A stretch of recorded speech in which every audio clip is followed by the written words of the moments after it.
Hey guys, I want to talk to you today about aerobic zone training and how to use the understanding of these two terms to make sure that your workout is giving you what you're trying to get from it, okay? This is really frustrating to watch people just beating their head against the wall in their workout program, not knowing exactly what's happening in their body. So there's two zones for heart rate that we work within anytime we're performing activity. And we have an aerobic zone and we have an anaerobic zone. So these two terms really refer to the way that the oxygen is getting to the muscle or oxygen not getting to our muscles. And so when that changes in a deep level of the body operation, when that changes, the way we get fuel for our performance changes and the way our body reacts changes. So let's dissect this a little bit. From resting heart rate to roughly 83% of max heart rate, which is called our aerobic threshold or lactate threshold, we're in what we call the aerobic zone. In an aerobic zone, our body has the opportunity to burn glycogen, fat, and muscle for fuel. So what are these terms? Glycogen is just simply, that's energy stored in your fuel. Think of that as your gas tank, okay? I eat food, I break it down, it's stored into my muscle as glycogen, right? That is the fuel, that's the gas tank. Fat, and that's the stuff we want to get rid of anyway, right? That's oftentimes the goal of aerobic exercise is to burn fat, and we all understand how muscle operates, and our body can burn muscle for fuel when in an aerobic zone, especially for a really long time. When we're anaerobic, however, when we're above this 83% of max heart rate, and again, this number shifts person to person, but that's just a rough estimate. When we're in this anaerobic zone, our body has one fuel source, and that's glycogen. That's the energy stored from the food I've eaten recently in the muscles.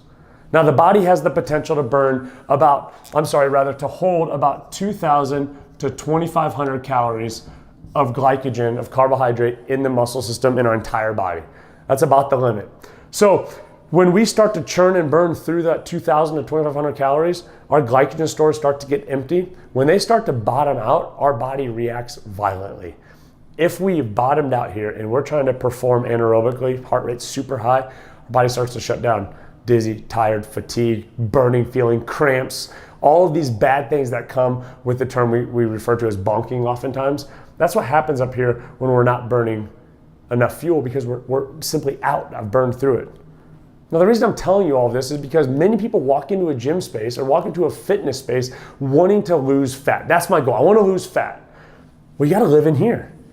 But the problem is a lot of people, when they start in a fitness program and they start running or they start riding or they start doing the new activities that they think are going to get them to the results, they spend a lot of their freaking time out here because it's new. I haven't done it before. Right? Or I'm doing these new moves, this trainer's yelling at me to do a lot. I'm trying to keep up with the person next to me. I'm trying to work so hard that my heart rate is somewhere between, holy cow, this is hard, and I just threw up my mouth, right? We're challenging ourselves. Well, when we're living in this super anaerobic state, trying to perform, trying to burn, we haven't even begun to touch the one thing I'm in here to touch. So a lot of people, especially those that are in fitness programs like E3, where we use heart rate monitors to monitor this data, we're helping people all the time line up what are my goals with what are my training zones. If you're a person that wants to lose fat, you got to keep yourself in this aerobic world as much as possible. Well, then why the hell am I in this gym doing these workouts? It's a great question. We have the potential to expand this aerobic zone as much as able through fitness. And here's how it works. Say on your first workout in a program, in a fitness program with a trainer or whatever it may be, you do 6 burpees and your heart rate is through the roof, right? Boom, I'm anaerobic, okay? Your trainer should stop you, breathe you back down, it's called a rest interval, and let you get back to this aerobic zone, okay? The next time you do the workout, you do 8 burpees, back to that anaerobic state. Can't breathe, oh my God, it tastes like peanut butter, okay? Breathe yourself back down. Next workout, it's 10, it's 12, it's 15, it's 36, right? I can, through training back and forth between anaerobic and aerobic zones, I can teach myself to expand this aerobic capacity. The bigger my aerobic capacity, the more I can perform in this zone, burning oftentimes the thing we're here to burn. Heart rate training only works if we help and work to control our heart rate. So how do I do it? Take a breath, man. Control your heart rate. Through controlling my heart rate on rest intervals, I can teach myself to jump in and out of this freaking hot pool over here and breathe my aerobic capacity to a bigger zone and find myself burning more fat, accomplishing my goals, getting where I want to get to by using heart rate training and heart rate zone training. That's how this stuff works. There's no other way around it. So if you are the person that struggles to be out of this zone, we got to change the way you move.